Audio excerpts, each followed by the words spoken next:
अस्सलाम वालेकुम। ठीक हो गए?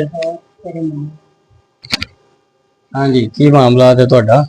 मामला मेरा खड़ी का काम करना है जी जी। उसके बाद बच्चे की शादी की है। ठीक है थोड़ी प्रॉब्लम है। ठीक है घर बहुत है ना, 6-7 महीने ठीक है मजबूरी सी कोई इस वास्ते। ठीक है। ਇਹਨਾਂ ਦੀ ਜੀ ਵਾਈਫ ਅੱਲਾ ਦੀ ਰਜ਼ਾ ਨਾਲ ਫੌਤ ਹੋ ਗਈ ਹੈ ਤੇ ਖੱਡੀ ਬੁਣਦੇ ਨੇ, ਖੱਡੀ ਦਾ ਕੰਮ ਕਰਦੇ ਨੇ। ਹਾਲਾਤ ਇਹਨਾਂ ਦੇ ਕਮਜ਼ੋਰ ਨੇ ਜਿਹਦੀ ਵਜ੍ਹਾ ਤੋਂ ਇਹਨਾਂ ਸਾਨੂੰ ਯਾਦ ਕੀਤਾ ਤੇ ਅਸੀਂ ਤੁਹਾਡੀ ਪਹਿਲੀ ਕਾਲ ਤੇ ਆ ਗਏ ਹਾਂ ਜੀ। जी जी ਜੀ ਤੇ ਕਿੰਨੇ ਬੱਚੇ ਨੇ ਤੁਹਾਡੇ? मेरे अपना 3 बेटियां एक बेटा। बेटे की रुखसती करनी है, शादी की। ठीक है, बेटी की शादी की है तो हुण तुसां रुखसती करनी है। ठीक है ठीक है। ते कितनी देर तो तुसी खड्डी होंदे होगे? मैं खड़ी होना ना 20 साल।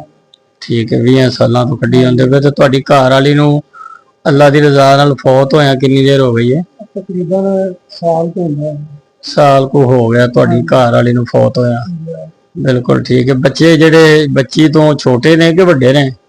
बच्ची जेडे ने साडियां छोटियां बेटियां। ठीक है। बच्चा बच्चा वड्डा। बच्चा की करदा जी? बच्चा इत्थे आ रहे हैं काम सीख रहा है, फर्नीचर आ रहे थे बच्चा फर्नीचर का काम सीखदा है। ठीक है। हाँ जी।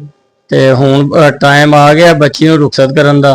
नहीं, उधरों असीं बच्ची लैके आउणे, रुखसती करनी है। अच्छा अच्छा, बिल्कुल ठीक है। मेरे मैरिज भी कराने ने शादी। जी जी, इज्तिमाई शादियां दे विच तुसीं शादी करनी है। जी जी, बिल्कुल ठीक है। निकाह कर ले सी बच्चे ते फिर बिल्कुल ठीक है जी। है मुस्तहिक ने, हकदार ने, अपनी मेहनत ते करदे ने बेजारी सारी, पर ਉਹਦੇ बावजूद भी ਜਿਹੜਾ ना निज़ाम पूरा नहीं होण ਡਿਆ ਤੇ दुआ है मालिक परवरदिगार ਇਹਨਾਂ ਤੇ ਆਪਣੀ रहमत करन, अपना करम करन, अपना फजल करन। कई जी हुंदे ने जी सवैत पोश ਜਿਹੜੇ ਕਿਸੇ ਅੱਗੇ ਹੱਥ नहीं कर सकते, जिस तरह के ये भाई हरी भी ने, ये पता नहीं किड्डे को मजबूर हो के इस कैमरे के अगे आए ने। चाहता तो मैं भी नहीं सा इन्हों कैमरे अगे लाना, लेकिन ये वे कि ये जो दौर जाता ना पिया, जिन्नी देर तक किसी को कुछ वहाइए ना अगला मनता भी नहीं जी। मेरी मजबूरी है, मैं जी माजरत चाहना जी तुहाडे कोलों, मैं मजबूर हाँ, उहदी वजह तो मैं तुहानूं कैमरे के अगे लिआंदा है ते मैं अपने भाई की खिदमत करदा वां जिन्ने जोगा मैं है वां। ते इंशाअल्लाह अल्लाह खैर रखे। जिसले तुहाडा टाइम सालत आएगा, नेड़े टाइम तुहाडा आ जाएगा, ते मैं इंशाअल्लाह जिन्नी होर भी खिदमत कर सकदा होया तुहाडी जरूर करांगा। ते मैं अपने भाई की खिदमत करना वा। हेलो भाई जी, बिस्मिल्लाह जी। अल्लाह पाक कबूल करे जी, मालिक परवरदिगार ते अल्लाह तुहाडे नसीब करे।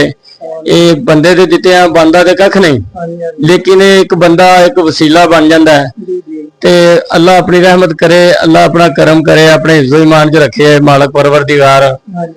ते चलो जी, जो असां दिता है अल्लाह अपनी बारगाह कबूल करे, मंजूर करे ते मालिक तुहाडे ते अपनी रहमत करे, तुहाडे ते अपना फजल करे, अपना करम करे, तुहानू एक हथ नाल देण वाला बनाए मालिक परवरदिगार। इन्ना तुहानू अपनी रहमत दे नाल नवाजे। आमीन सुम्मा आमीन। जिन्ना आमीन जी, जिन्ना तुहाडी खिदमत कीती है उन्हां दे हक अंदर दुआ कर छड्डो, अल्लाह दी ज़ात उन्हां नू बहुत ज्यादा दवे। आमीन जी, आमीन जी, हर किसी दी खिदमत करे। आमीन जी, आमीन। अल्लाह पाक खैर करे, खैर होवे, अल्लाह दे हवाले। खैर होवे। ओके जी, अल्लाह।